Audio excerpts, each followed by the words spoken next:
പഞ്ചാബിൽ ആം ആദ്മി പാർട്ടി നേതാവിനെ വെടിവെച്ച് കൊലപ്പെടുത്തി. സർപഞ്ച് ജർമൽ സിംഗ് ആണ് കൊല്ലപ്പെട്ടത്. വെടിയുതിർത്ത ശേഷം അക്രമികൾ കടന്നു കളയുന്ന ദൃശ്യങ്ങൾ പുറത്തുവന്നു. പിന്നിൽ ഗുണ്ടാ സംഘങ്ങൾ എന്നാണ് നിഗമനം.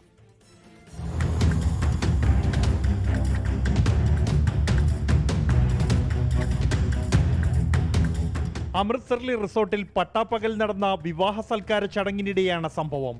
തരൻതരനിലെ വാൽത്തോഹ ഗ്രാമത്തിലെ സർപഞ്ചും ആം ആദ്മി പാർട്ടിയുടെ നേതാവുമായ ജർമൽ സിംഗ് ആണ് കൊല്ലപ്പെട്ടത്. രണ്ടക്രമികൾ ജർമൽ സിംഗിന്റെ പിന്നിലൂടെ എത്തി പോയിന്റ് ബ്ലാങ്കിൽ തലയ്ക്കും പുറത്തും വെടിവെക്കുന്നത് ദൃശ്യങ്ങളിൽ വ്യക്തമാണ്.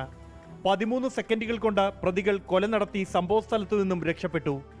സംഭവം നടക്കുമ്പോൾ ഖേംകരൺ നിയമസഭാംഗം സർവാൻ സിംഗ് ധൂൺ അടക്കമുള്ളവർ വിവാഹവേദിയിൽ ഉണ്ടായിരുന്നു. പ്രഭ് ദസ്വാളിന്റെ ഗുണ്ടാ സംഘത്തിൽ നിന്നും ജർമൻ സിംഗ് ഭീഷണി നേരിട്ടിരുന്നതായും നേരത്തെ 3 തവണ കൊലപാതക ശ്രമം ഉണ്ടായിട്ടുണ്ടെന്നും DCP ജഗ്ജിത് സിംഗ് വാലിയ പറഞ്ഞു. CCTV ദൃശ്യങ്ങൾ കേന്ദ്രീകരിച്ച് അന്വേഷണം ആരംഭിച്ചെങ്കിലും പ്രതികളെ ഇതുവരെയും തിരിച്ചറിയാനായിട്ടില്ല.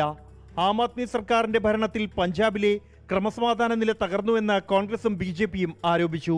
ശനിയാഴ്ച മോഗയിലെ ബിന്ദർകലൻ ഗ്രാമത്തിൽ കോൺഗ്രസ് നേതാവ് ഉമർ സിർ സിംഗിനെ വെടിവെച്ച് കൊലപ്പെടുത്തിയിരുന്നു. 24 ഡൽഹി. ലോകത്തെവിടെയായാലും ഏത് സമയത്തും 24 വാർത്തകളും ഓഗ്മെന്റഡ് റിയാലിറ്റി പാക്കേജുകളും എക്സ്പ്ലെയിനറുകളും വിശദമായി കാണാൻ ഞങ്ങളുടെ YouTube ചാനൽ നിങ്ങൾക്ക് സബ്സ്ക്രൈബ് ചെയ്യാം.